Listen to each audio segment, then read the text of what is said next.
Hi everybody, I'm Sheree from the library. It's January 2024 and today I want to share the stories that I love the most in 2023. Later this month they'll be giving out awards for the best kids book of the year, as well as many other important prizes, best illustrations, and I'll be coming to meet with you hopefully and tell you more and share some of those books. But for today, I tried to pick my top 10, but of course that turned into a few more. So I want to start with two books about African American culture. This is an American story. It's about how Black people were captured, enslaved, and brought to this country. And even though their story is one of horror, it also creates a beautiful sense of hope and of achievement. It is written by Kwame Alexander. We've talked about a lot of his books, and this is in the running, I'm sure, to be one of the best books of the year.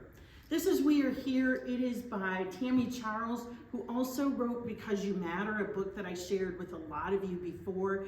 And it's a wonderful story about how every child has a role, who came from terrible times but triumphs and comes to learn their own life is one of value and beauty.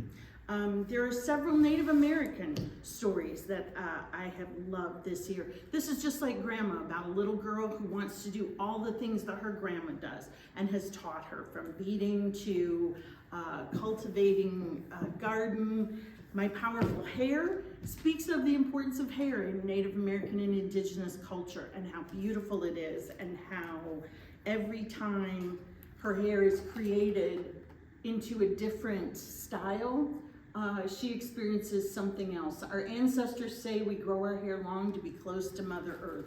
So it talks about the importance of hair in the culture. And this is Remember, a book about Indigenous people, asking them to remember that their place in the universe is as certain as the wind and the animals and the sun and the sky. A beautiful book about Native experience in nature.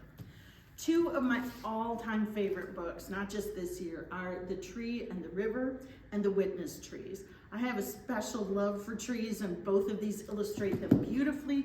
This book by Aaron Becker is wordless, so you get to spend a lot of time looking at the pictures and figuring out what's going on.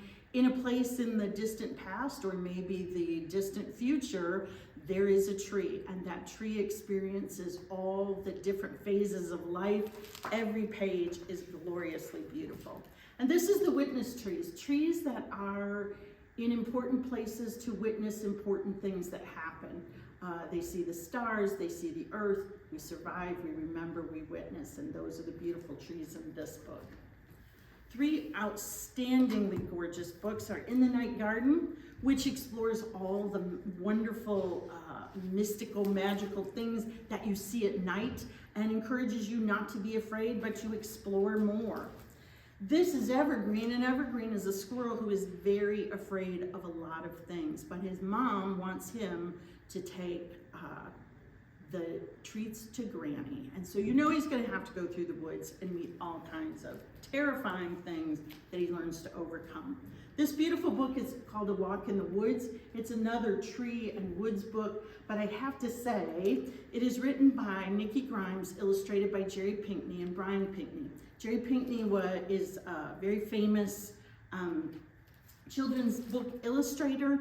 He passed away a few years ago, and his son Brian took over the drawings that his dad had made for this book and added his painting and color to them. And it's all about a little boy whose dad has died and has left him a map, a treasure map for the woods they used to walk in together, which is a very powerful connection to a dad and a son creating the pictures for the story. Some of my favorite just for fun books were If I Was a Horse. We talked about this, where the horse comes into the house and experiences life as if they were a kid. This is Once Upon a Book by the amazing Grace Lynn, and this is a story about a girl, Alice, who can go anywhere in the pages of her books. You can see that she's entering actually into the book. The illustrations are amazing as she travels through animal books and nature books and adventure books, and all of the words and the pictures come to life. My favorite funny book this year was 100 Mighty Dragons, all named Broccoli. The title alone made me happy. The pictures were amazing, and then it literally lists 100 dragons. We read this one at school in a lot of classrooms. I hope that you come pick it up. It's delightful. 2 snow books, 10 Ways to Hear Snow, which seems like a very strange idea because snow is so very quiet, but there's actually some wonderful ideas in here. And this is I'm Going to Build a Snowman. It's very simple illustrations and words, but it tells a really wonderful story about snow. There is Big by Vashti Harrison. We've talked a lot about her books over the years, writing about famous people for young people. This is Big, about a little girl who's oversized and who often feels like there's no place for her in the world, and how she comes to understand where she belongs. 2 nonfiction books that I absolutely love. This is Mother of Sharks, and this is about a girl who goes deep, deep, deep into the ocean. She loves sharks and everything about them, and she wants to learn more and more, and so she explores life in the sea.